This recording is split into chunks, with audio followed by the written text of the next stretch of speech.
The Tempest is the last play identified with Shakespeare. It was first performed about 1611.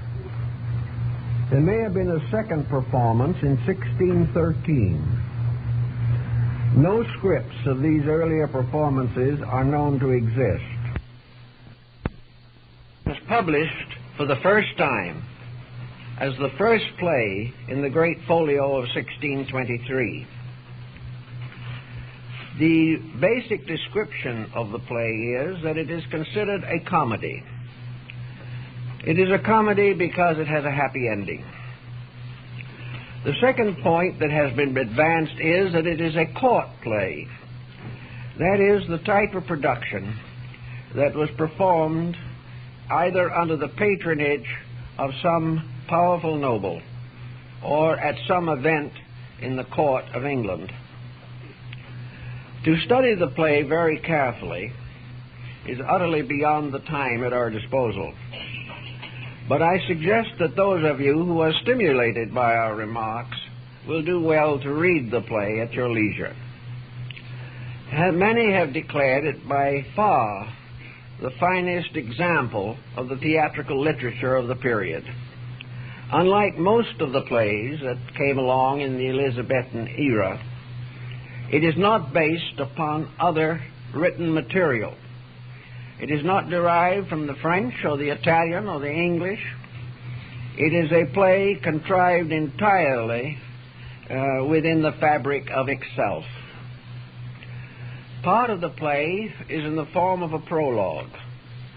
This is not seen on the stage, but is referred to and filled in by dialogue as the story unfolds.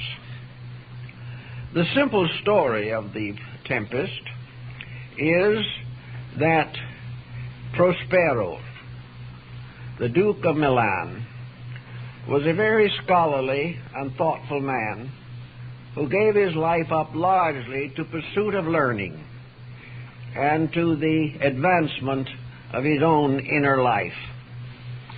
His brother Antonio, therefore, gains large authority, and to him is assigned most of the responsibilities and duties of state. Antonio was highly ambitious, and he contrived to take over the dukedom.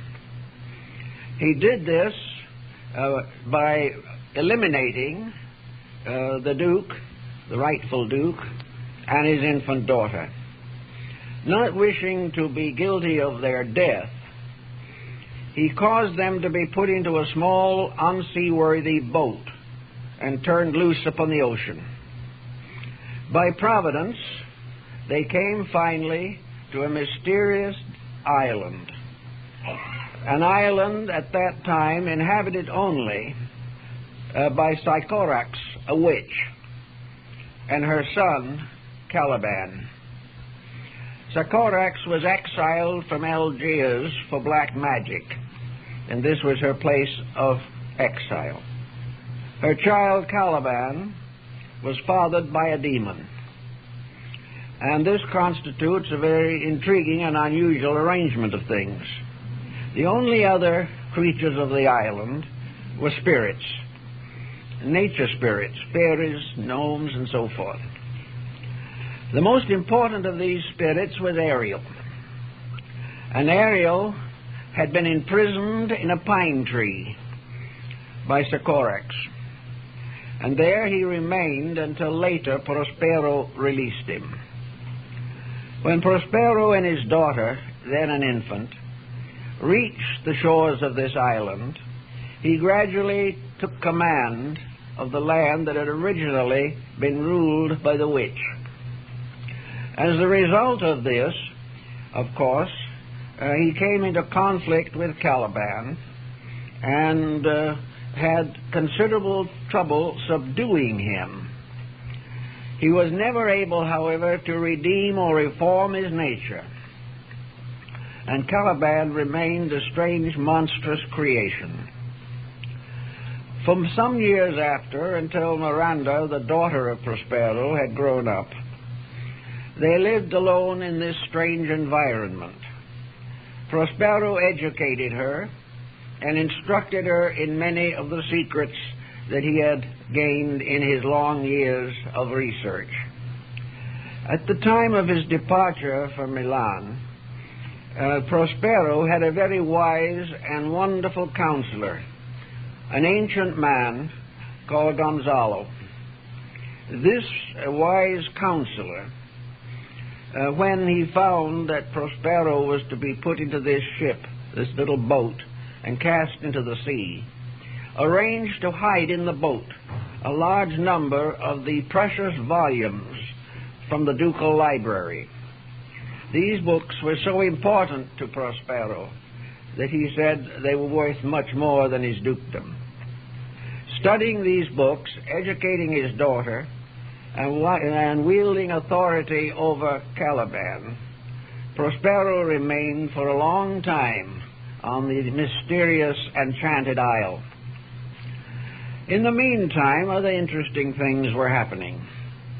It seems that the Duke of Naples, a more or less nondescript character in the story, but amiable, named Alonso, was returning from Tunis, where he had married his daughter to the king of Tunis. For some reason, much is made of this circumstance in the story, although it is not visually presented. It is used apparently to tie the story of the Tempest to the Aeneid of Virgil. In the Aeneid of Virgil, Aeneas, the hero, stops at Carthage, and Carthage is now Tunis. And there he was closely associated with Queen Dido, whose affections he did not reciprocate. And when he left, she committed suicide. Now, it is interesting that the daughter of the king of Naples should be married to the king of Tunis, which was originally Carthage. And there are several lines thrown in for no important reason, obviously, in the second act of The Tempest, in which this point is hammered in with a tremendous amount of vitality. Now it seems that in the times that with which we are concerned, Prospero had become master of magic arts. He had also a magic cloak, which made him invisible whenever he so chose. He had a magic staff with which he could draw the circle of his enchantments. And he had his book, the precious volume of all those that he had received from Gonzalo. And at this point, the prologue ends. Now, Prospero has the enchanting ability to create illusions and delusions. And in the pursuance of his art, he contrived a method of revenging himself upon Antonio. He caused a great tempest to arise and founded the ship on which Alfonso was returning from Tunis on the shores of the Enchanted Isle. This is an interesting point for the reason that it is all an illusion.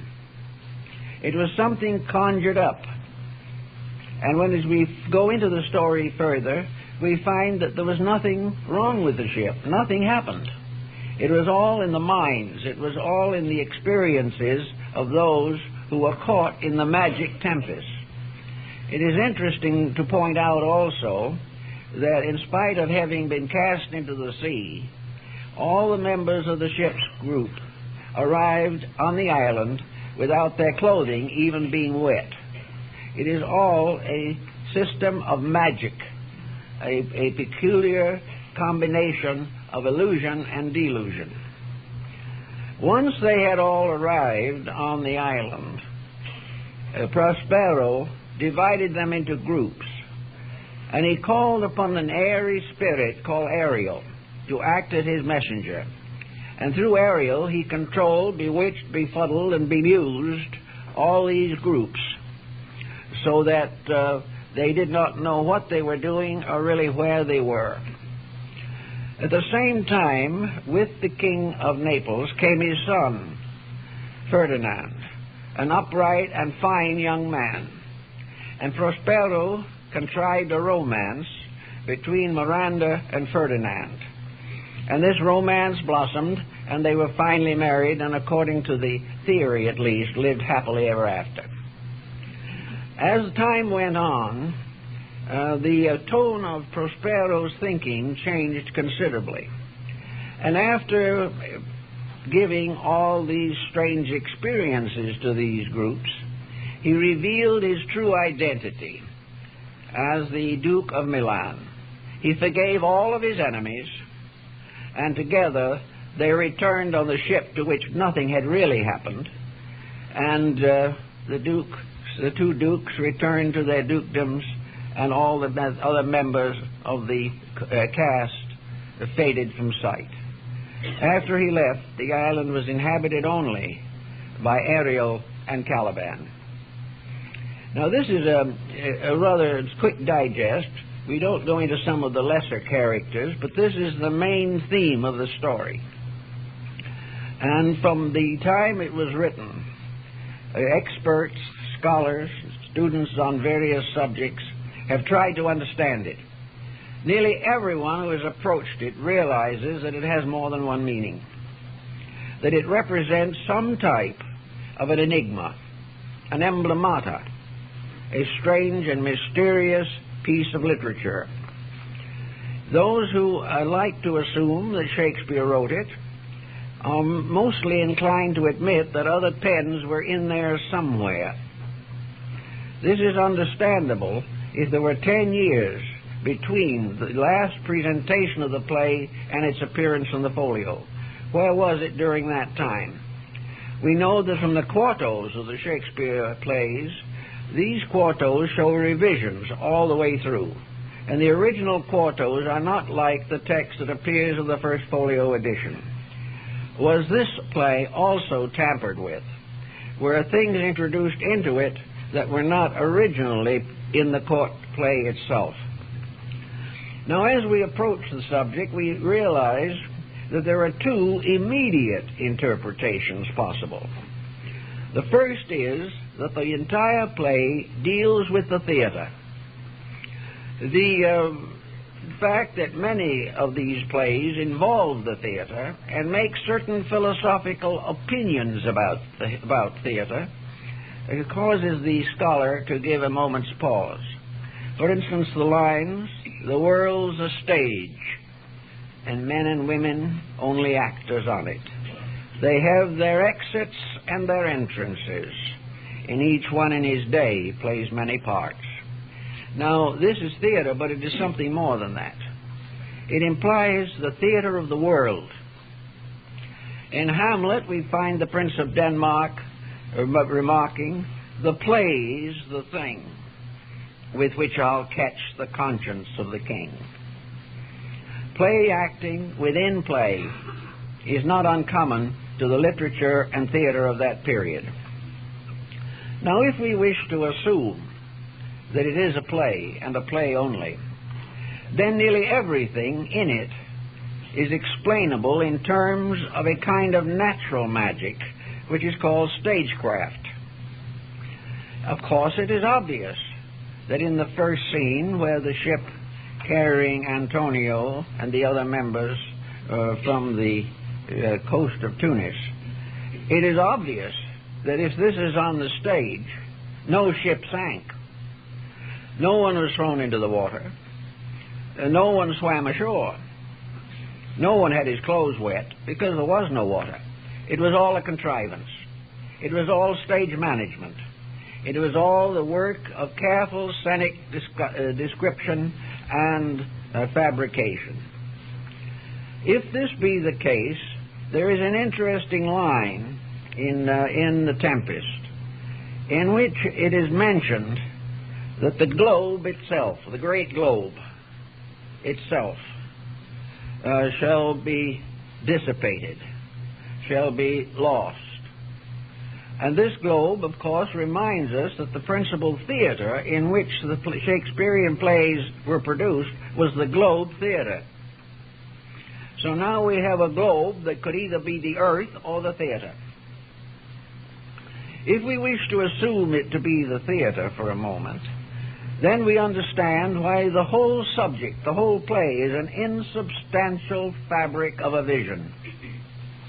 That it represents a dramatization in which various characteristics of human nature are carefully discussed, unfolded, and given their proper emblematic place in a very unusual plot setting.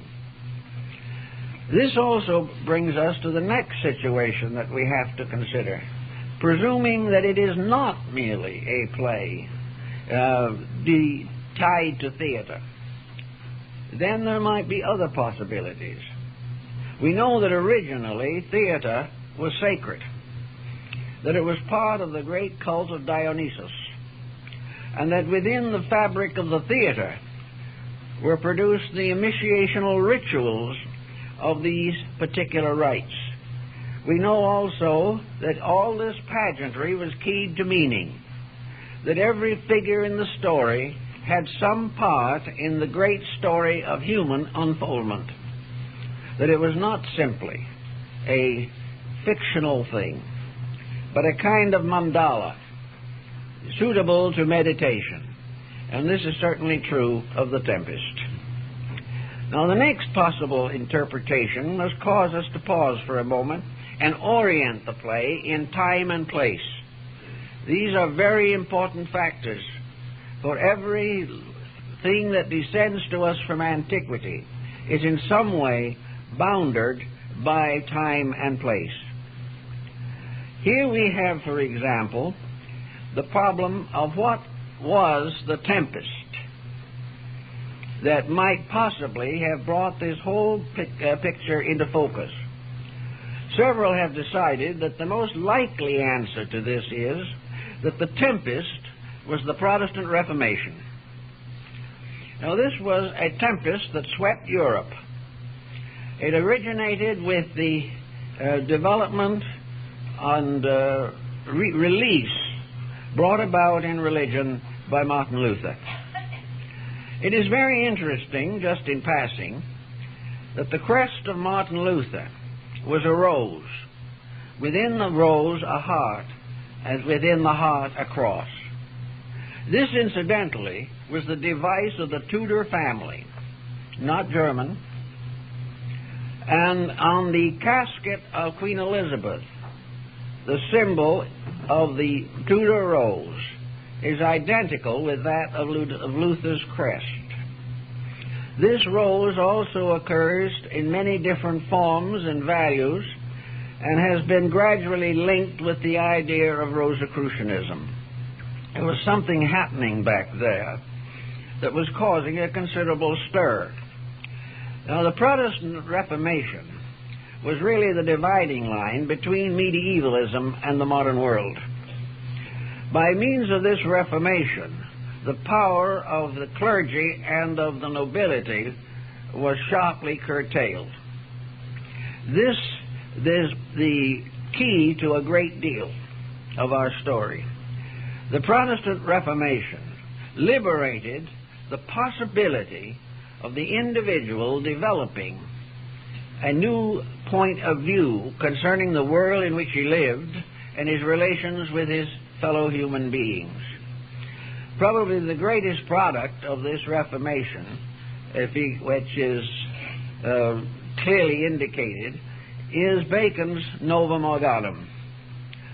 Bacon has been declared to be, in a sense, the founder of the modern world, in the sense that he was the one who brought together all of the wisdom available to him and fashioned it into a new system of human thought.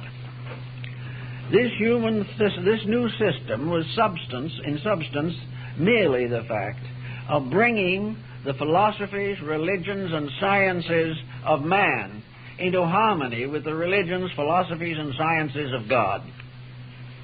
It was the first effort to impose the laws of the universe upon the conduct of individuals.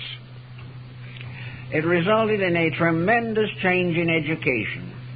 It was gradual, and it was bitterly opposed.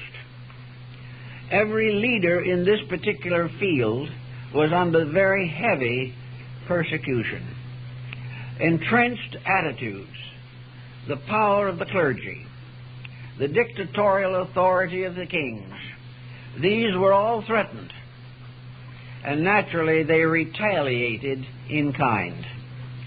They turned England into a battlefield, not of physical warfare primarily, although revolution did follow, but a battlefield of ideas, of prejudices, of superstitions, of attitudes, of convictions. This, while it did not appear very powerfully in the works on traditional history, was known definitely to have occurred. Now, in this particular situation, therefore, the playwrights came under evil times. When Puritanism took over in England, after the execution of Charles I, all theaters were closed.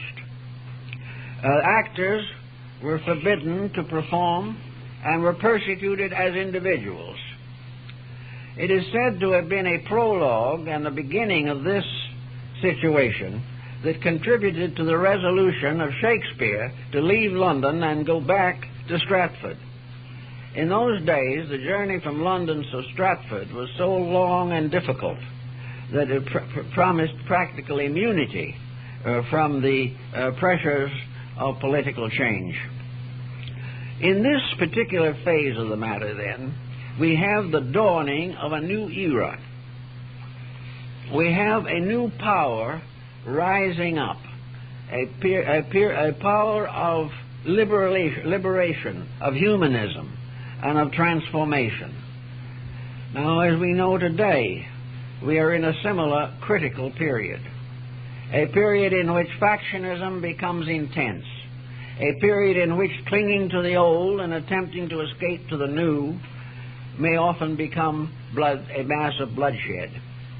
We are in such a critical moment as was there nearly 4 centuries ago, when the Protestant Reformation really swept away the divine right of kings. This change, as in the present time, was really a tempest. We are in a tempest now, right here in our own world. We are in storms which are both natural and man-made. Climate, weather combines and conspires. Earthquakes shake the earth. This is indeed a time of great confusion. A somewhat smaller, but somewhat equivalent condition existed in England at the beginning of the 17th century. At that time, the great conflict to cling to the old or to go to the new was a dominant factor. We know the universities were opposed bitterly to change. So was the clergy. And the conflict between the Church of Rome and the Church of England was intense. It was a time of great strife, but in it was the seed of a new way of life. This seed appears in the Tempest in the words of the old counselor Gonzalo.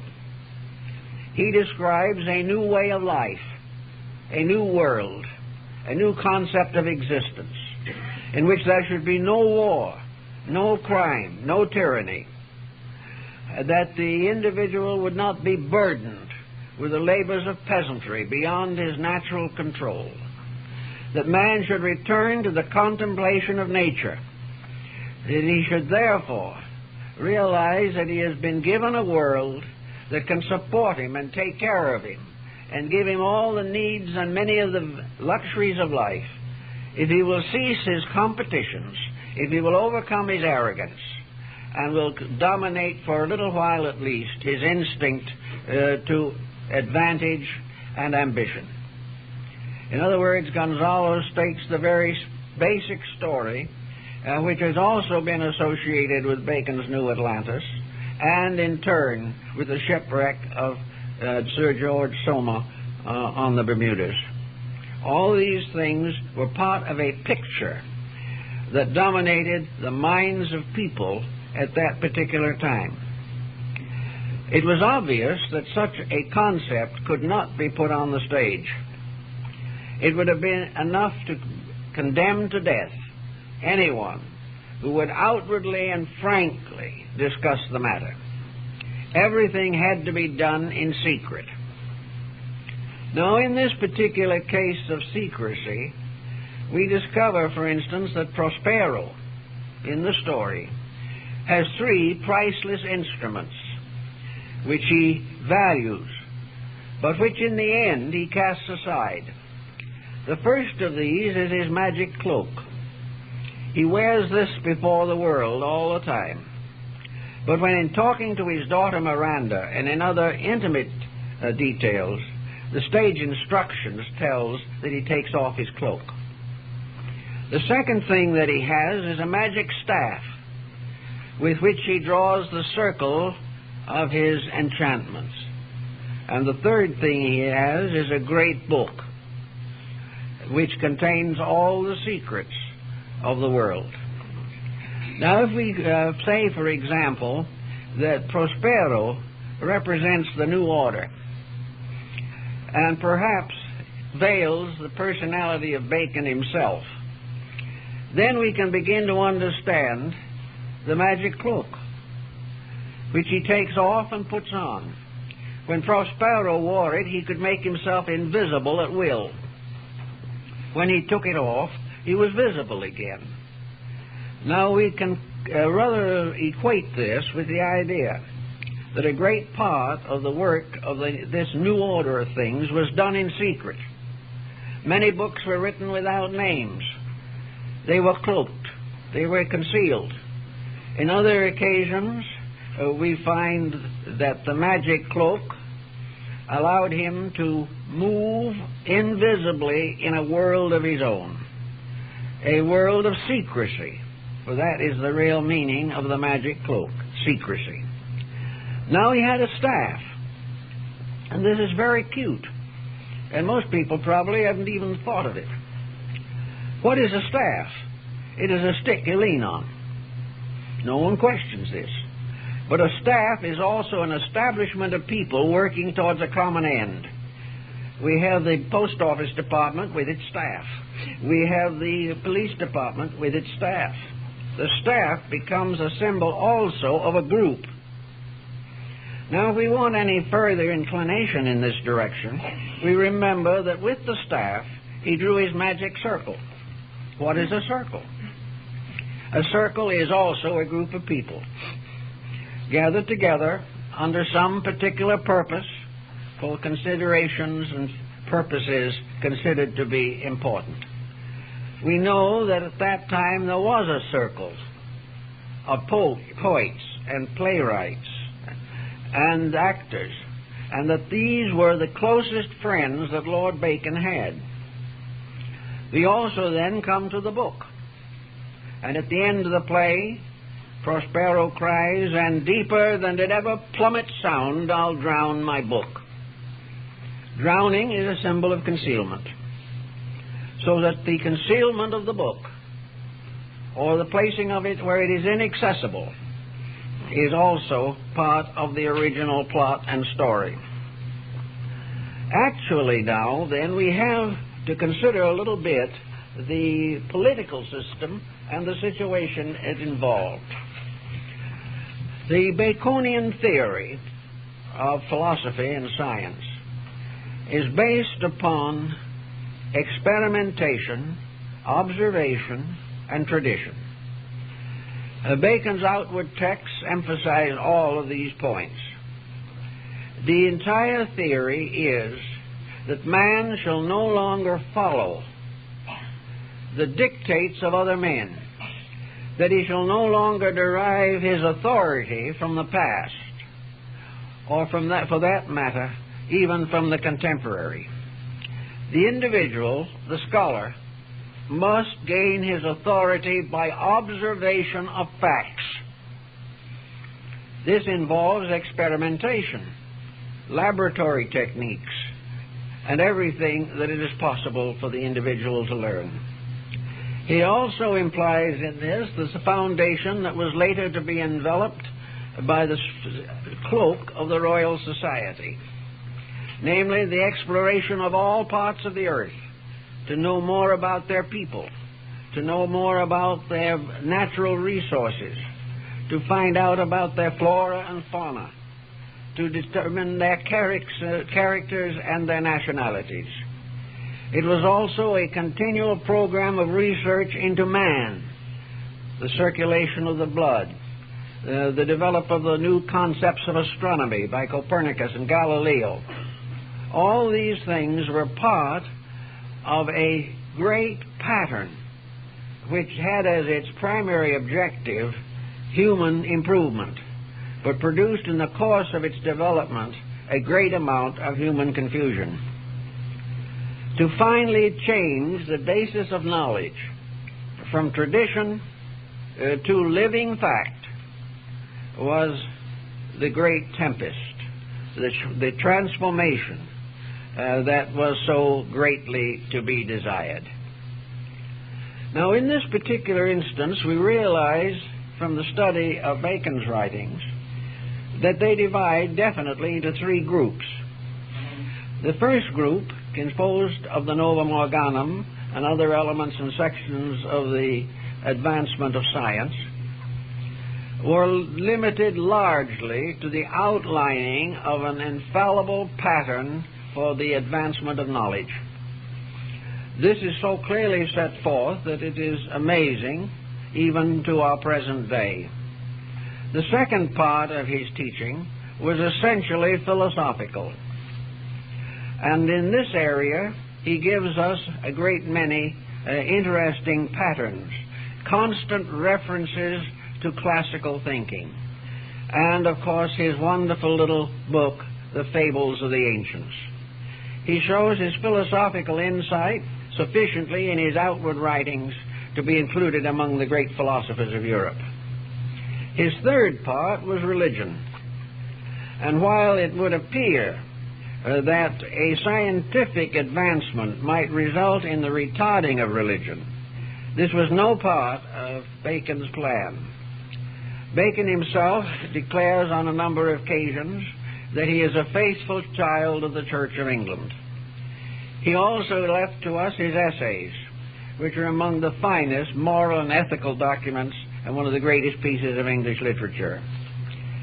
In a less well-known category, Bacon has left us a group of prayers addressed to deity, prayers that reveal him as a humble, penitent person, seeking only the common good and desiring only to obey God. These prayers have been declared by scholars to be probably the finest religious documents of the modern world. So Bacon, by his own life, tells us something that has been generally forgotten, namely, that science and religion are not in conflict, that it is not necessary for the scientist to depart from the essential principles of religion.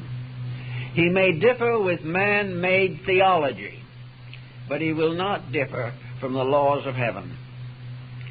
And Bacon in one place tells us that it is essential to realize that a little knowledge may incline men's minds to atheism, but greatness of knowledge bringeth their minds back again to God. So Bacon was a scientist, philosopher, mystic, whose entire structure was based upon the correct interpretation of the divine law as it manifests in creation. So it has been said, and with some perhaps justification, that Prospero might represent Bacon himself, his objectives, his purposes, and the strange skills that he exhibited. It has also been suggested that Prospero is the new philosophy, that he is a personification of the intellectual reformation that resulted in the rise of modern scholarship. It has also been suggested, perhaps with equal integration, that he personifies the hierophant of the ancient mystery system of Greece, the master of the play. He is the one who moves all the creatures and all the peoples of the story. He arranges them playing as they were checker parts, or moved as chessmen upon a board of nights and days. Prospero is the stage manager. He is the one who decides when the play shall begin, when it shall end, and the part that each shall play in the production. As a stage manager, if the stage is the world, he represents, therefore, a concept of what might be termed the philosopher king. He represents the leadership of the world by the best of itself, and that this best of itself shall finally come into authority. The magic of Prospero is the magic of science. There is nothing that he did that man has not excelled since his time. The miracles on the Enchanted Island are nothing in comparison to the miracles that have come out of the unfoldment of the scientific theory. The only thing that is the matter with the problem is that the scientist has not made the link with God, which is absolutely essential to the preservation of scientific knowledge and its proper use. All these possibilities then cause us to focus for a moment on Gonzalo. Gonzalo, the faithful friend of Prospero, is much like the Merlin of the Arthurian cycle, and also like the Gurnemanz of Parsifal. He is the sage counselor. He is the one who is called upon to transform the scientific facts into moral truths. In other words, he takes the new dimension and transforms it into a moral, ethical, philosophical subject.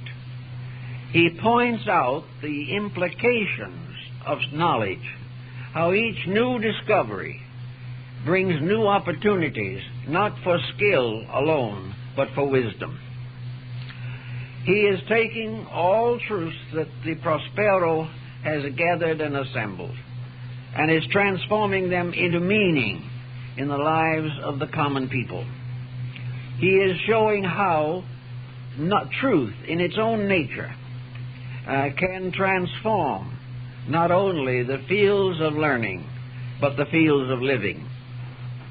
So Gonzalo, who is called frequently the wise sage and counselor, is inevitably the principle of wisdom.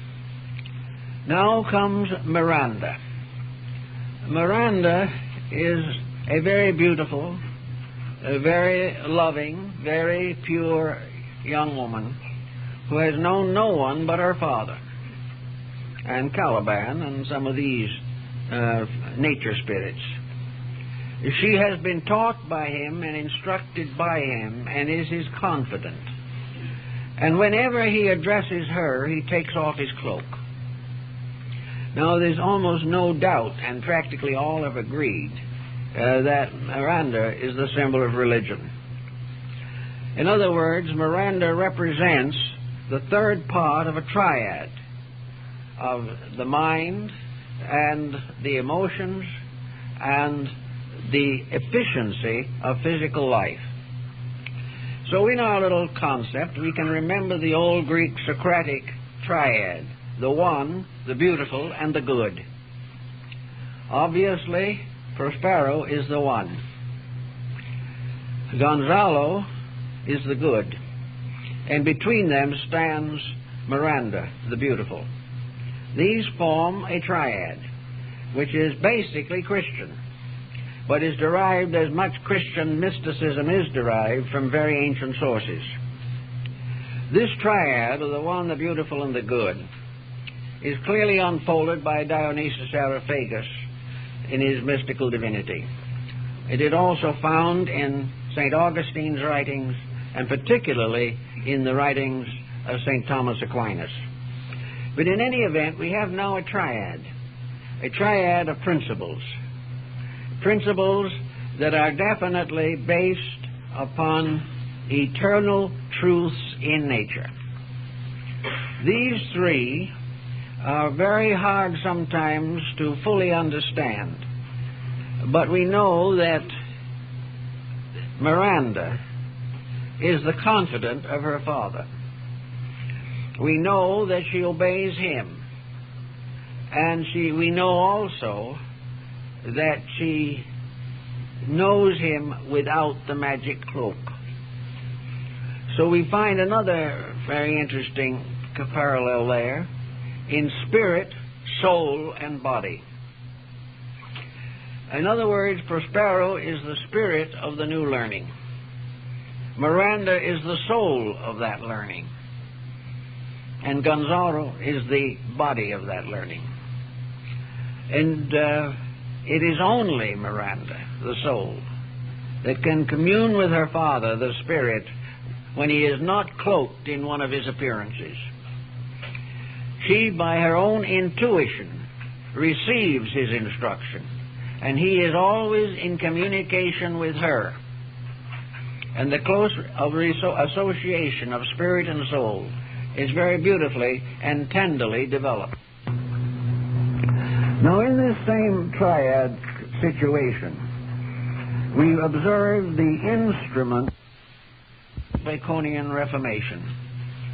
These instruments are a better, fuller, more perfect understanding of God. And the supreme cloak which conceals the true purpose of God is the world, the whole of nature, all of which is the garment of divinity. And to those who are very wise and mystically inclined, those who have had illumination, perceive the fact directly, because they penetrate the cloak and are able to commune directly with their Father. This situation has many interesting possibilities for development, but it certainly lingers as one of the more probable elements in the interpretation of the story. Now, the other members of the cast also have their parts to play, but they are all related to the world of form. These are the three that I have mentioned are the principles. The others are the manifestations of these principles through use or abuse. Antonio is the perversion of religion, perversion of knowledge. He is the one who has falsely taken the control of the universe from his brother and has assumed tyranny. Now, this type of thinking reminds us, of course, that Bacon was fully aware, even in his own time, of the tremendous abuses that were going to arise in the effort to unfold his teaching. He knew that the first thing the human being would do with greater knowledge is to abuse it. He realized, therefore, that it was very necessary in some way to convert his brother rather than destroy him. He had to find some way of exposing his own truth. Prospero had to prove that the spirit cannot die, cannot be completely destroyed, and that ultimately it must reveal itself to his corrupt brother. Another factor in, of course, is Ferdinand. Ferdinand represents, in the old mystery system, the candidate seeking initiation. In other words, Ferdinand is by nature an honorable person. He was the first to leap into the sea from the ship in the delusion, which indicates that he was courageous. He was resolved to swim across the interval and finally reach the truth. Ferdinand, naturally, and undoubtedly with the contrivance of the stagecraft, actually becomes enamored of Miranda, who represents his own soul. Miranda is the blessed demoiselle of Rossetti and is the wonderful, mysterious Beatrice of Dante. She represents, to Ferdinand, the principle of love, the principle that love must be part of the great triad. For the problem of virtue lies in wisdom, love, and integrity. These principles bring them together, and Ferdinand becomes inevitably the bridegroom in this apocalyptic fantasy.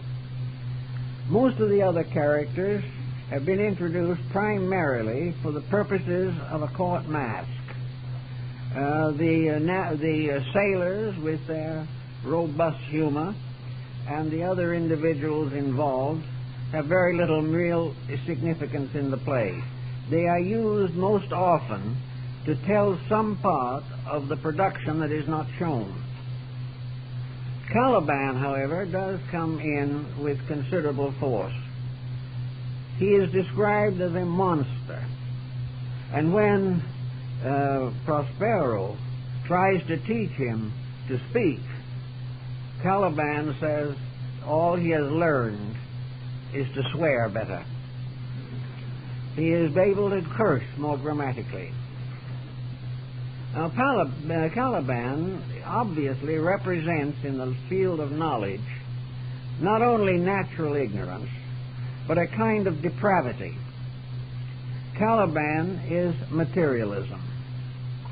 He represents the power that is constantly attempting to justify its own angers, hates, fears, and appetites at the expense of the new way of life, the new order of learning.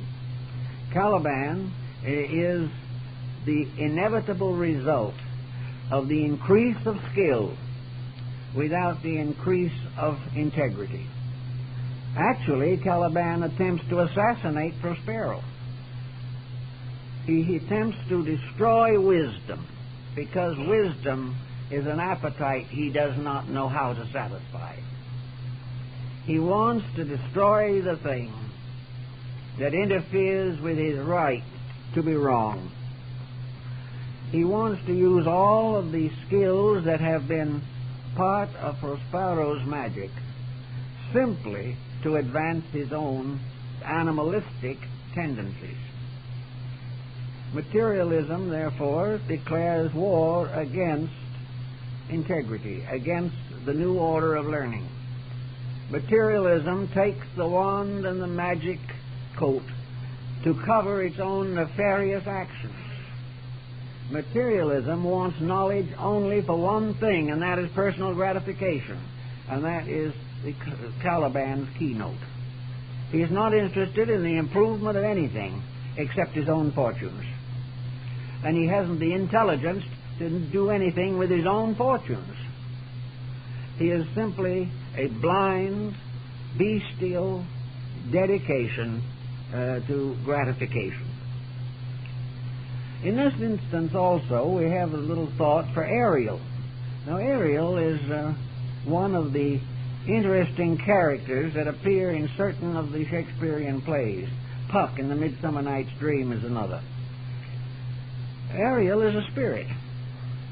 His name suggests air. But there is more to him than merely atmosphere. Actually, Ariel represents power. He is the force, the energy, the life, the vitality in things. He is the one power upon which all science, all philosophy, and all religion depend. He is also the power upon which every living creature depends for its own existence. He is invisible, except on occasion. He is also a little rebellious against the bondage to Prospero. and he is constantly urging for Prospero to let him free or set him loose from the control of Prospero's magic power. There we have force, and we have a modern counterpart for this situation, power. Someone once asked Steinmetz what the universal principle was, and he replied instantly, power. The mysterious power, not the kind that is tyrannical, but the power that activates, the power that becomes the moving and living force behind all life. He is the messenger. He carries out the orders. He is subordinate to Prospero, but he flies about the world in the twinkling of an eye and almost travels as fast as modern television or these different international communication media. He goes where he pleases. He can be fire in St. Elmo's fire on the masts of ships. He can do all kinds of things. He has innumerable appearances. But always he is begging Prospero to set him free. Now this can be given quite an interesting interpretation. We are now having a little trouble with our nuclear installations. We are a little afraid of them. We suspect that we are doing things that we don't understand. And what is this nuclear rebellion which is cutting down or shutting down so many of these plants? It is power seeking to be free, to do as it pleases, and man variously imprisoning it, variously directing it or misdirecting it. In the Baconian theory, power is a manifestation of the divine will. Even Schopenhauer comes pretty close to that thought. Power is the ability that does everything. In the hands of Prospero, this power becomes his messenger, and through its use, he finally arbitrates all his differences and forgives all of his enemies. Prospero uses force to set up an illusion and then uses force to overcome that illusion and restore truth. So Ariel is very difficult to portray in this play, which has led many people to the suspicion, which is probably true, that the Tempest was not primarily intended ever to be performed. It was to be read. Its general theme was certainly not within the scope of the average Elizabethan theatergoer. It required a great deal more insight and care and consideration. Now to go back again to some of the earlier points. The play has, I feel, an astronomical foundation also. And it is founded not upon the Copernican theory, but rather upon the ancient system of Ptolemy. For all religions of the ancient world were finally summarized in Ptolemaic astronomy. It became the skeleton on which all the different draperies of beliefs were hung. They all obeyed and agreed with this essential principle, so that it's quite possible and proper to see how this would cooperate with our general discussion. Those of you who are familiar with the geocentric system of astronomy, which was the system endorsed by Ptolemy and prevalent until the 17th century, this system placed the Earth in the center of the solar system. And by the way, the solar system and its old drawings and figures makes a perfect magic island. The solar system is a magic island. It is an island floating in the sea of space. It is also an island to which many creatures, including man, have been exiled. And many philosophical works, particularly those involving the Robinsonaden or Robinson Crusoe cycle, show man to be a castaway upon a desert island, which he must gradually transform by his own skills. In any event, in the Ptolemaic system, the earth is the center. And from the body or physical body of the earth, there are certain extending bands for the elements, the four elements of the ancients, which they considered to form earth, were earth, water, fire, and air. These were the elements, and these were the constituent parts of earth as known to the ancients. Outside of these divisions were the orbits of the 7 planets known to antiquity. They did not account the earth a planet. Therefore, this following the Gnostic and Ptolemaic system was called the 8th sphere, the physical earth. And in the Gnostic writings it is called the abortio. The other planets, however, are in their proper order. Above the orbit of the 4 elements is the orbit of the moon. Above that of Mercury, from which one rises to Venus, then to the sun, after that to Mars, then to Jupiter, and finally to Saturn, who in a sense has drawn the magic circle around the solar system. Now, if we wish to make an astronomical parallel, therefore, we can start by simply saying that Saturn is Prospero. The powers of Saturn, as discussed in various astrological writings, fully support this. Saturn in the 10th house, which is its natural home, is the ruler. He is the head of everything. He is the leader. He is the one who appoints the representatives.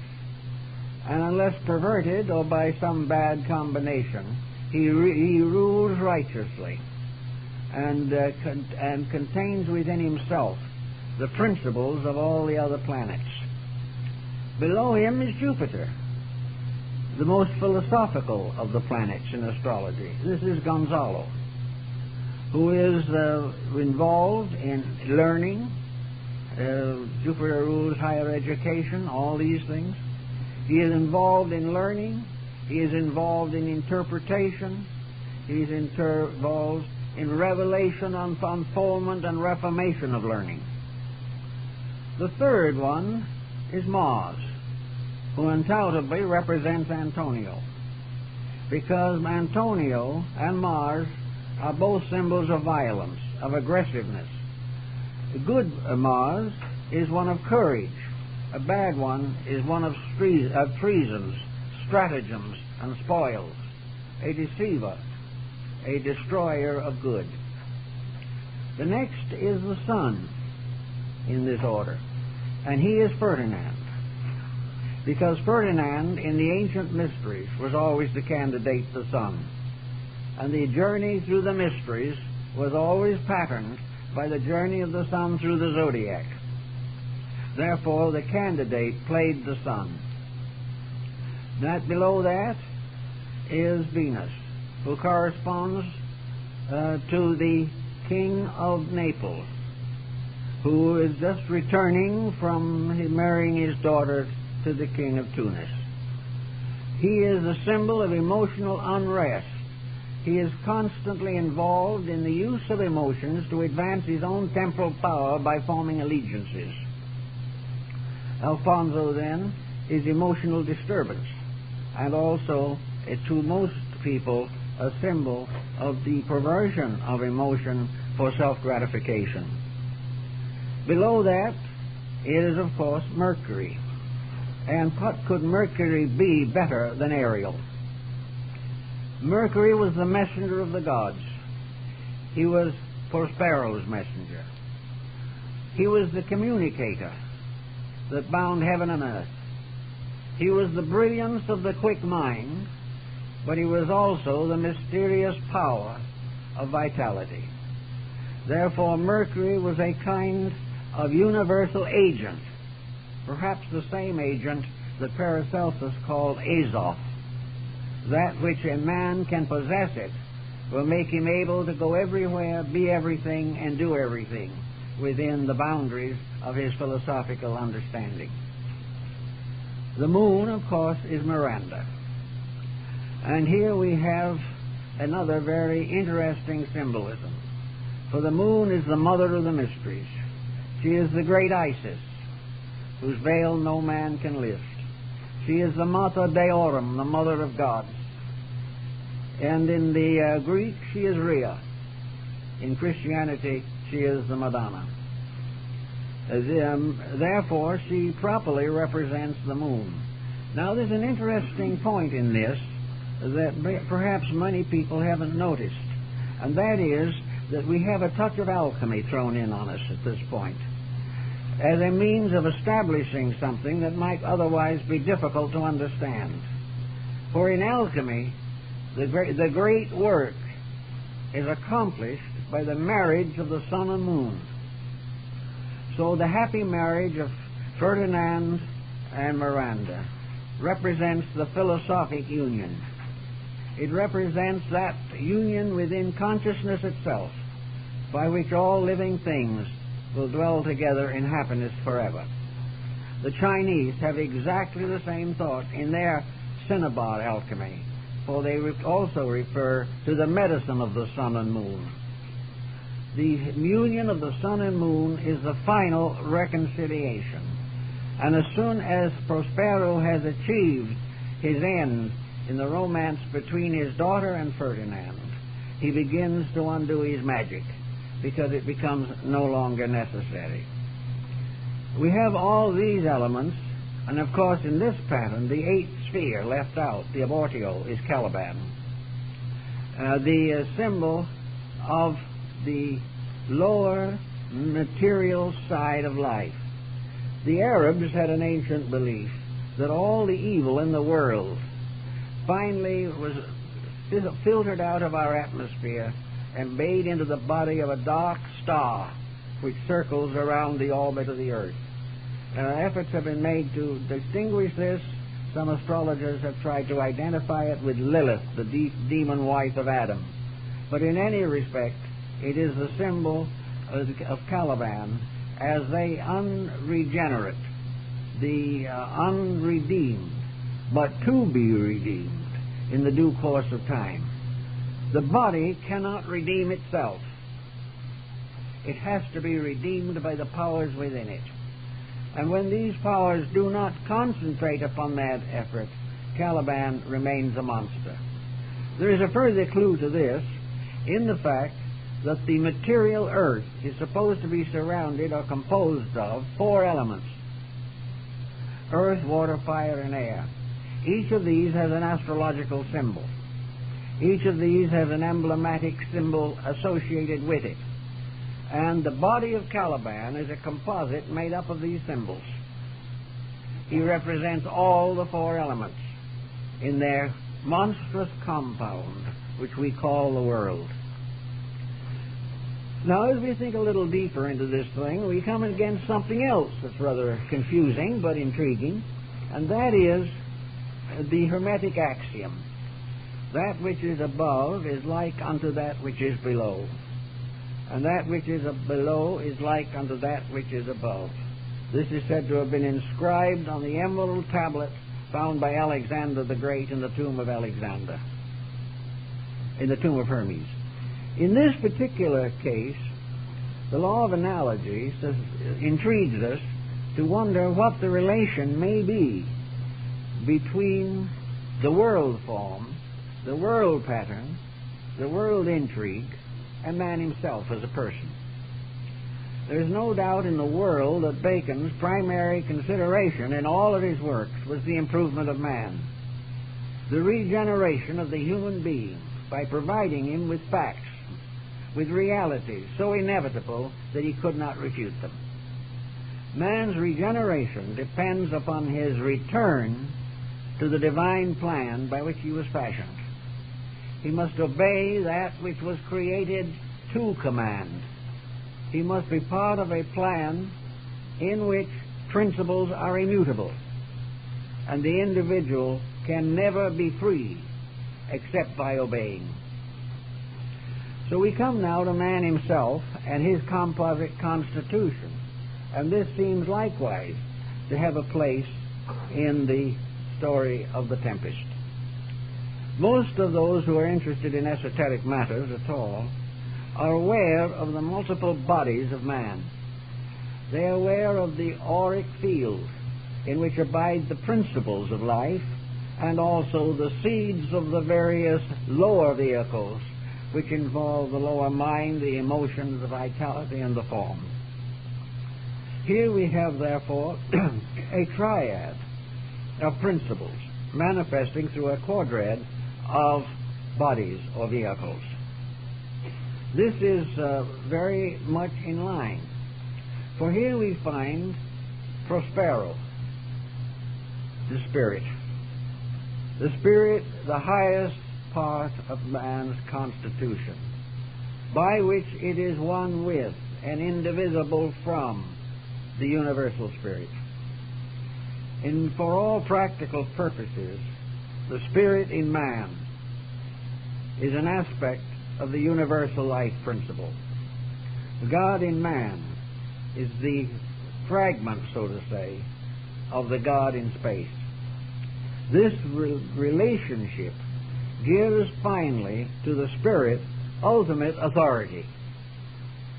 But the spirit is cloaked in bodies, and therefore its direct influence upon man's conscious personality is impaired. The average individual would hardly like to promise or swear that he had a spirit. He does not know what it is. He does not know how to give allegiance to it, because he cannot hear its voice directly, nor can he see it. Therefore, to man, the spirit is a mystery. It is a mystery inscribed and encircled within an enigma. Actually, however, the center section, or the second person of the Trinity in man, called in the Orient the Buddhic sheath, is partly available. For in the Greek system, the soul, or the second person, the Savior principle, the Redeemer, is located symbolically in the human heart. The spirit is mysteriously hidden within the deepest fastnesses of the brain, but also in the absolute circumference of the magnetic field. The God within is also the boundary of man's auric structure. Therefore, the soul now becomes the second person of the Trinity. The soul is the redeeming power. The soul is the only begotten of the Father. Miranda was Prospero's only child. And the Spirit instructs the soul in dreams, in visions, in mystical experiences, in strange magic rites which we do not understand and are apt to profane. But the soul becomes the communicating power. It is the middle distance between eternity and time. It is that which by its own nature is able to speak or know its Father when he has removed his cloak. When all appearances, all circumstances, all incidents have been removed, the soul communes with its own source. The third of the great principles, the Manas of India, is the mind. And the mind now is Gonzalez. Now the mind, as we study it, like all of the other bodies of which it is the highest, is stratified. There are many levels of the mind. The most common division is the division between abstract and concrete mind. Abstract mind is best perhaps represented by Gonzalez, because he represents thought in principles, whereas the concrete mind, which is only able to see the outer semblances of things, is more or less captured in the various persons that become incidental to the story, because all its labors are incidental. In the level and substance of the mind itself, in the higher realms of intellect, is the seat of what we term the self, which some call the ego. Others like to think of it as the I in us. This corresponds with individuality and is Ferdinand. who has the power to understand, has the power to gradually unfold its own resources. In other words, Ferdinand is the personality seeking to be re-identified with its own source. Below this we also have the various levels of emotion. We have the struggle of the abstract and concrete appetite. We have this strange problem that is so well set forth in the dialogues involving Alfonso, the King of Naples. Confusion, the effort to apply emotions to the advantage of some purpose. Anger, disillusionment, conspiracy, not on the mental plane alone, but the urge to these things as emotional factors in life. Therefore, we find that man's emotional nature is torn between good and evil, between truth and error. And by emotions, he drifts towards the gratification of lower appetites or ascends to the realization of higher destiny.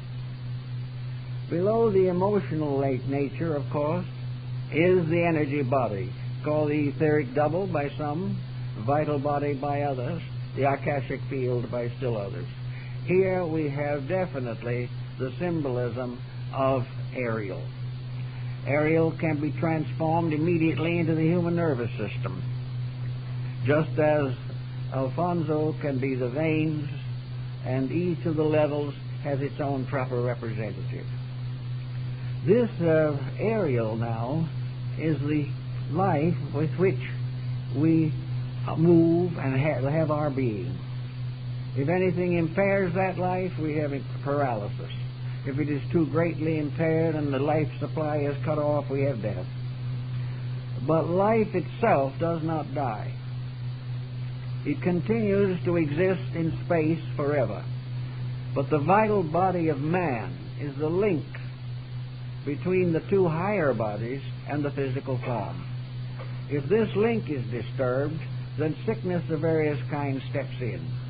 And it was one of the Paracelsian axioms that most diseases originate not in the body, but are transferred to it by abnormalities in the magnetic field. But Ariel, bright as he is, also vitalizes the other bodies. He vitalizes the emotions. He vitalizes the mind. But he only serves Prospero. Now, in the vitalizing of the various aspects of life, which he has as his peculiar promise, he also is trying to be free. He wants to be liberated from the control of spirit.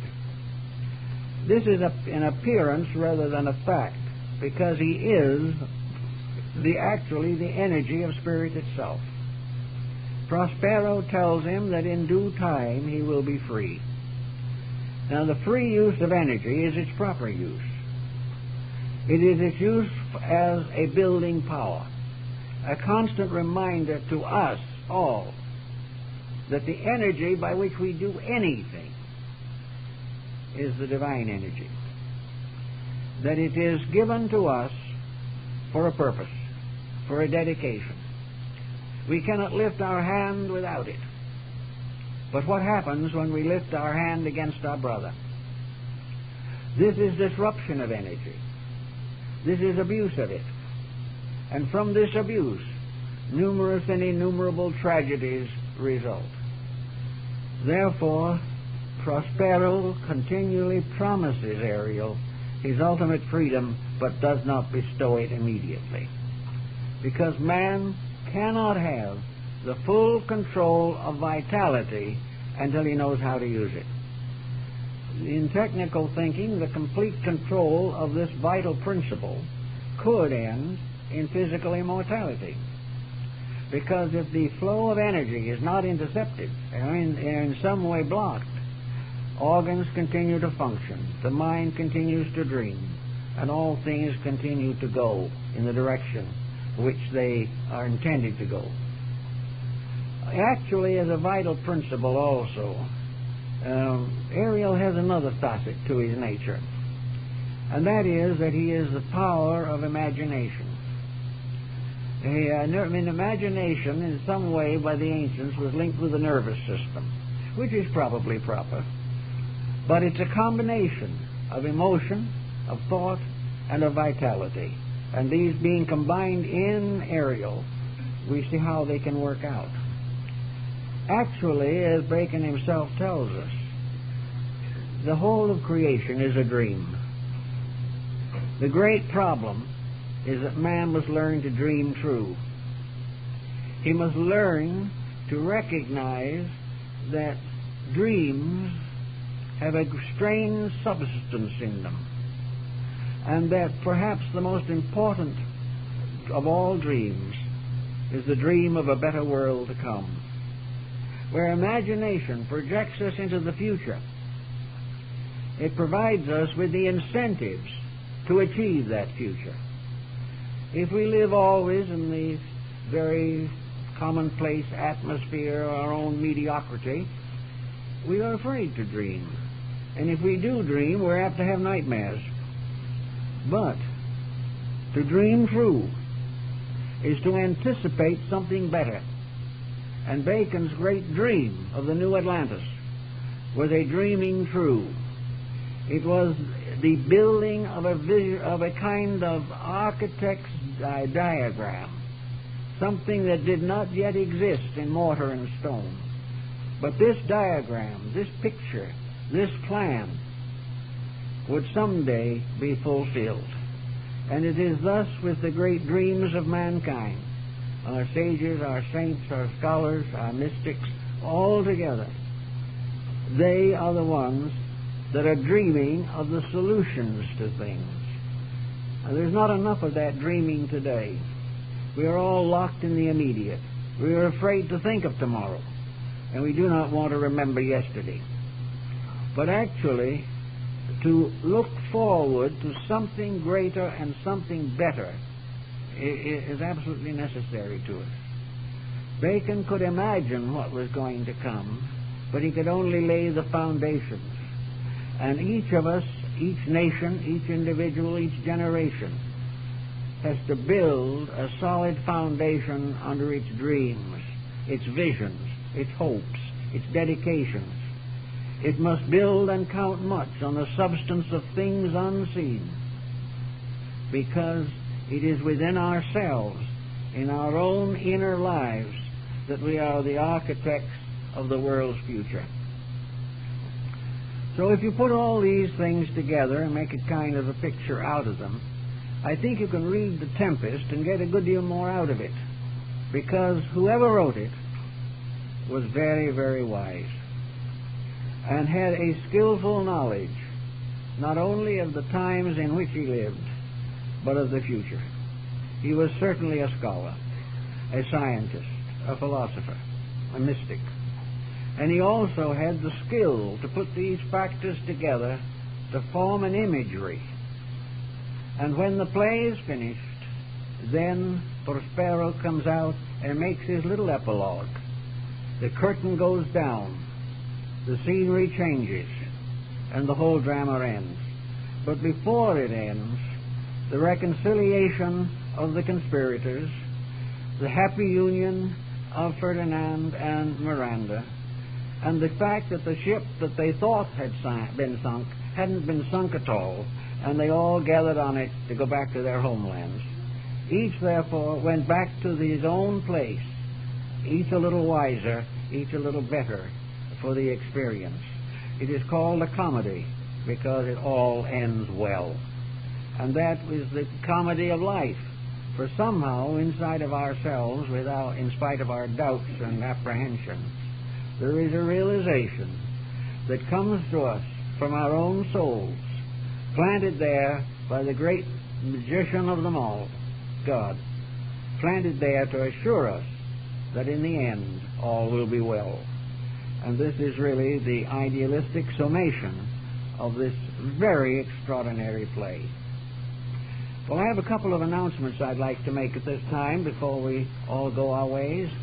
First of all, I'd like to tell you that our friends Dr. Bode and his wife Homai are making a little visit here. Take a bow.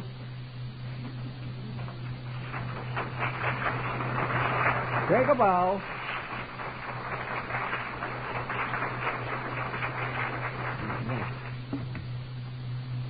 Also, we have some more news. It's a little interesting. Maybe you've noticed it over there. The movement of the various elements in the Tempest have resulted in a piano. This is a very fine Steinway piano, and I am very much intrigued about it because for a long time I've wanted our programs to be stronger in creative arts. Because art history, like the story of the play, is the instrument and vehicle for the perpetuation of some of the noblest truths of life, which cannot be actually put into words. So this piano we're very happy about, and you may like to know that at the time of Dr. Drake's death, a number of friends set up a memorial fund for him, and we have purchased this piano as a memorial to Dr. Drake, and it will have a proper inscription upon it and be our testimony to our remembrance of our late Vice President. So we hope that you will all appreciate this particular point. Incidentally, we now have an upright piano that isn't absolutely necessary, and perhaps someone would like to, do something about that, might like to have it, and might like to make a donation for our work. In any event, we're very happy to have you all with us, and we'll see you soon again, and we hope you will join us in future here in our little magic isle. Thank you very much.